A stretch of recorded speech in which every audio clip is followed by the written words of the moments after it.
Good morning, everyone. Today is the 2nd of October. It's Monday morning. I hope you're having a good week so far.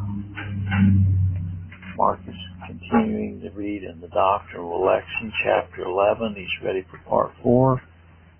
Winding down to the end of this book. I think tomorrow we'll probably finish this book. If you're interested in getting a copy of this book, you can go to greatchristianbooks.com and grab yourself a copy.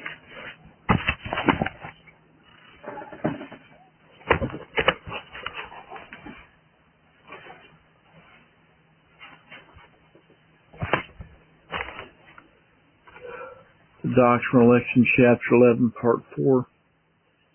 Let us also point out what a stabilizing effect the apprehension of this grand truth has upon the true servant of God.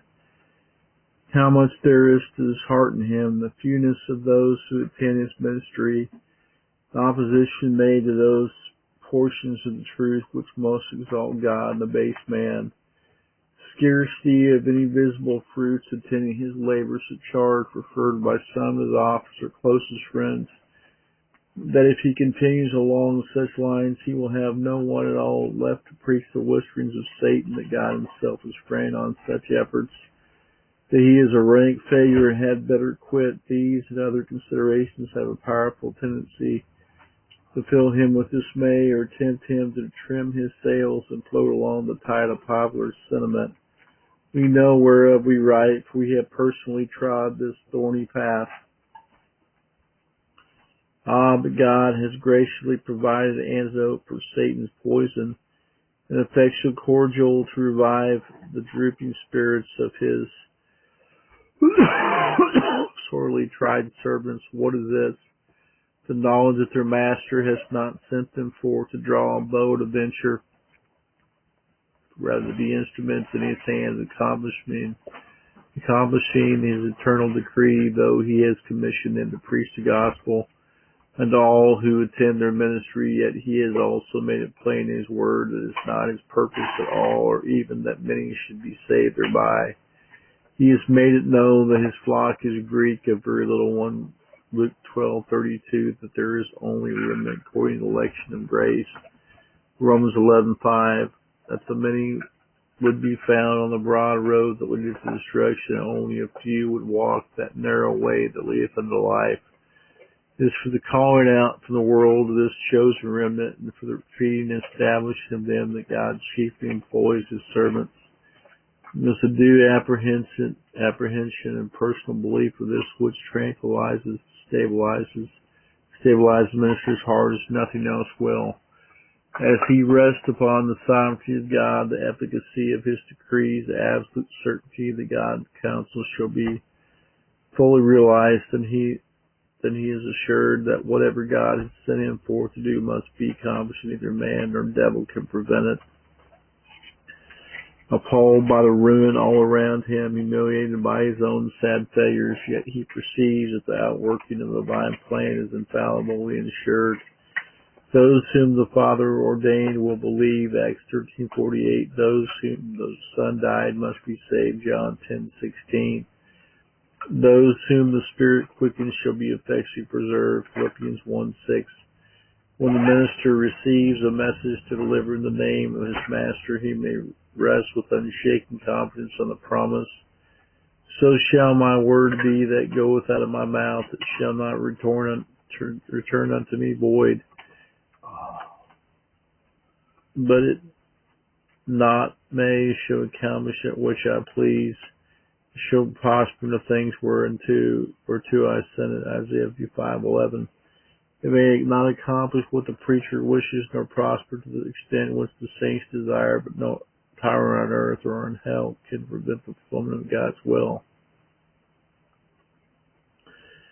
If God has marked out a certain person and brought into a saving knowledge of the truth in a particular sermon, then no matter how buried in sin that soul may be, nor how hardly he may kick against the pricks of conscience, he shall, like Paul of old, be made to cry, Lord, what wouldst thou have me to do? Here then is a sure resting place for the minister's heart.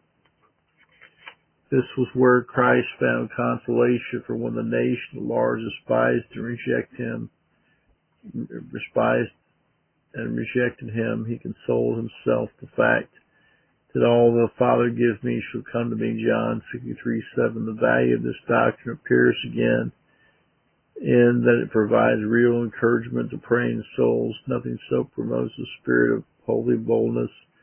The throne of grace is a realization that God is our God, that we are the people of his choice. There is peculiar treasure, the very apple of his eye, and they above all people have his ear. Shall not God avenge his own elect, which cried day and night unto him? Luke 18:7.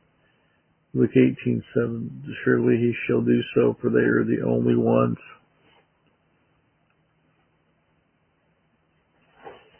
Who supplicate him in meekness, presenting their request in subjection to his sovereign pleasure.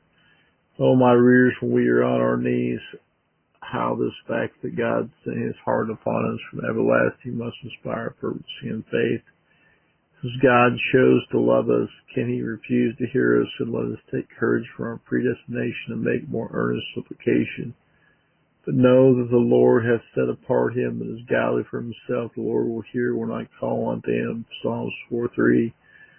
But no, fools will not learn, therefore they must again and again be told the same thing, especially when it is such a bitter truth, which to be taught them, viz., the fact that the godly are the chosen of God, are by distinguishing grace, set apart and separated from other men. Election is a doctrine which unrenewed man cannot endure, but nevertheless is a glorious and well-attested truth, and one which should comfort the tempted believer. Election is a guarantee of complete salvation, argument for success to the throne of grace.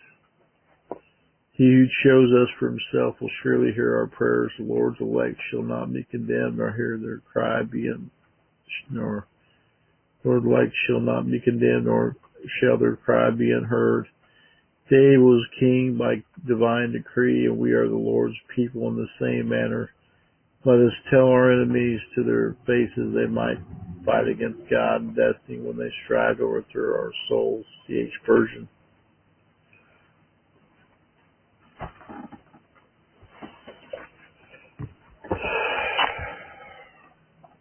Okay, well, thank you, Mark. We'll probably finish this book tomorrow, and then we'll decide what the next bookmark we're going to have Mark read.